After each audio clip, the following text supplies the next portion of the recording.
Não sabemos, neste momento, de qual lugar pode nos ameaçar o perigo fascista que transformaria essas manifestações isoladas em avalanches de terror e pânico à liberdade, precipitando-nos ao abismo de mais uma guerra.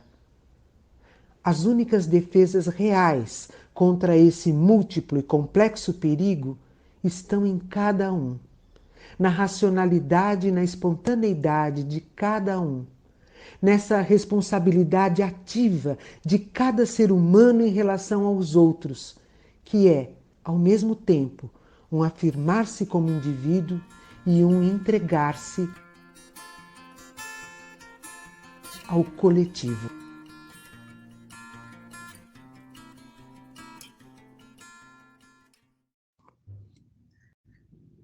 O subtítulo deveria ser Definição através da história.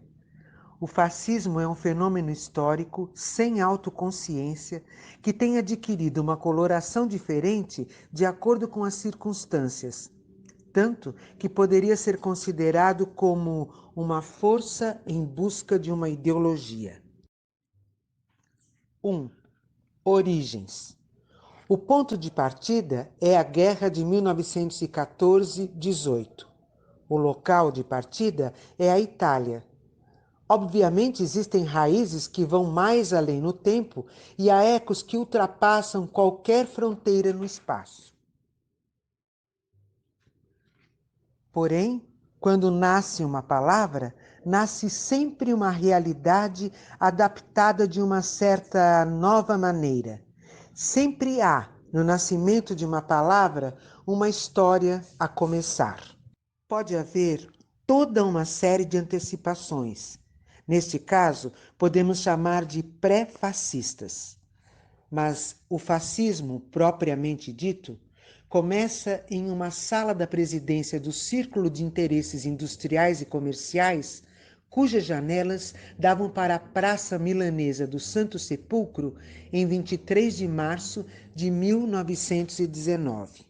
Os participantes daquela assembleia, abundantemente qualificada então de histórica, receberam, após o triunfo, o título de Sansepolcristas. Eu assisti a esse nascimento e meus poucos anos de então, os quais descapacitariam meu testemunho, foram compensados por uma localização excepcional, tanto geográfica como social e culturalmente. Bolonha, a cidade onde eu vivia, foi considerada sempre o principal centro de irradiação do fascismo. E se, com meu pai, eu frequentava de vez em quando lugares relacionados com os 3 ramos da intelectualidade e do conhecimento, o jornalismo, os partidos de esquerda e os sindicatos operários, por ser estudante ginasial, eu tinha contato também com as famílias da pequena e média burguesia local, cujos filhos, junto com trabalhadores desempregados, formaram os primeiros contingentes de camisas negras.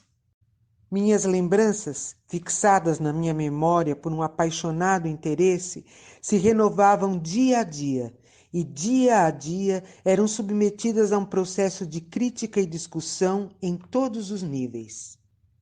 Eu sentia muito ódio e amor ao meu redor. Vivia-se entre mal-entendidos e a verdade era procurada.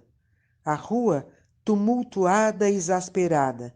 Minha casa, uma travessia serena, embora às vezes dolorida, às vezes entusiasmante, de correntes de pensamento em confluência.